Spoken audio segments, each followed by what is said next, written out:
বরযাত্রীর বাস ঢুকে গেল অস্থায়ীভাবে নির্মাণ হওয়া ব্রিজের মধ্যে।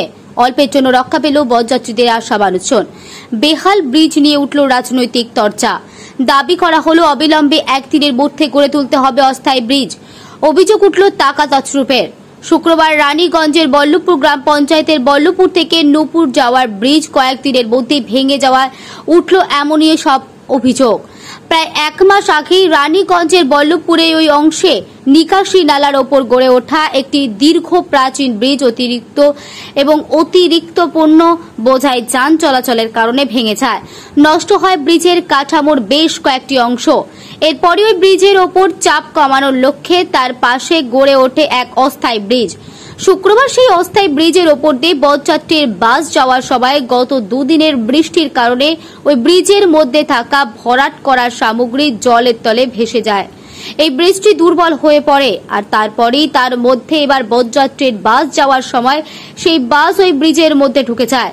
যদিও তার মধ্যে শুধু চালক ও খালাসি থাকায় বড়সড় কোনো দুর্ঘটনা না হলেও ওই বাসটিকে ব্রিজের মধ্যে থেকেই উঠিয়ে আনতে বড় ক্রেন দিয়ে বাসটি তোলা হয় সেই অস্থায়ী ব্রিজ থেকে। খবরটা আমরাই করেছিলাম ফেসবুকের মাধ্যমে, মিডিয়াকেও ডেকেছিলাম, সাধারণ মানুষকে আমরা অবগত করেছিলাম এই ব্রিজটি হচ্ছে বিপজ্জনক।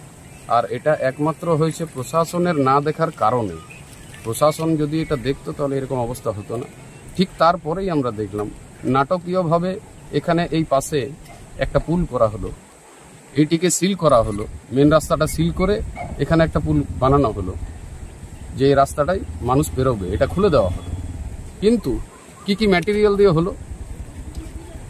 ম্যাটেরিয়াল দেখছি আমরা জানি যে একটা ব্রিজের যেখানে জল পাস হয় সেখানে মিনিমাম একটু পাথরও লাগে, কিন্তু দেওয়া কি আছে? ছাই কতদিন টিকবে?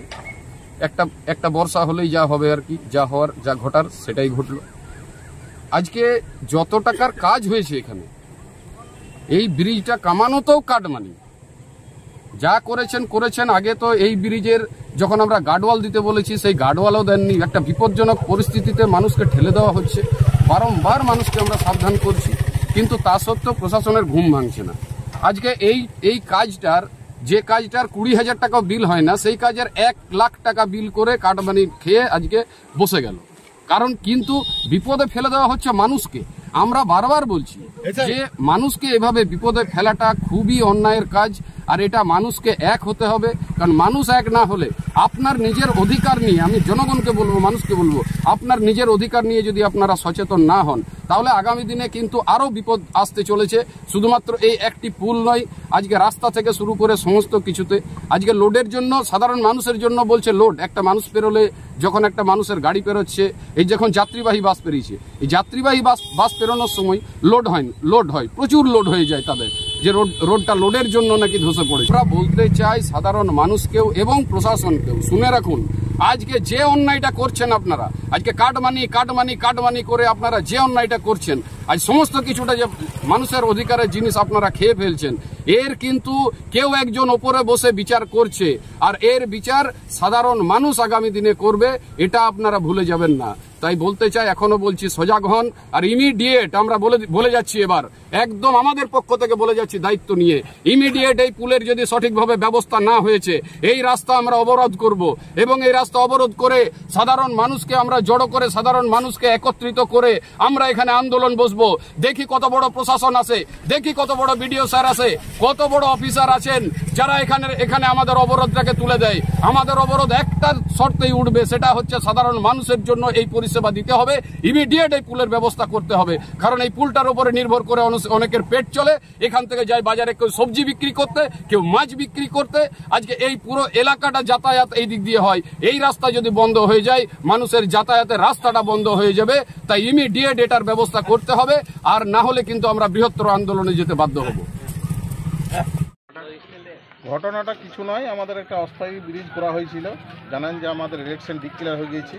ইতিমধ্যে আমাদের এই যে ব্রিজ ছিল, এগুলো আমাদের একটা খারাপ অবস্থায় ছিল। তাদেরকে আমরা ডিপার্টমেন্টে জানাই, আমাদের বিধায়ককে জানাই বা আমাদের বিডিও সাহেবকে জানাই। তাও তদারকি করে একটা পাশে আমাদের অস্থায়ী ব্রিজ করেছিল। কালকে অতিরিক্ত জলের জন্য নতুন বিয়ে ঘরে বাস এসেছিলো, ওরা রাস্তাঘাট জানে না, মাঝে ঠিক মতন পার করতে পারে না, সাইডে পার করে দিয়েছিল, গাড়িটা নিচে নেমে গেছিল।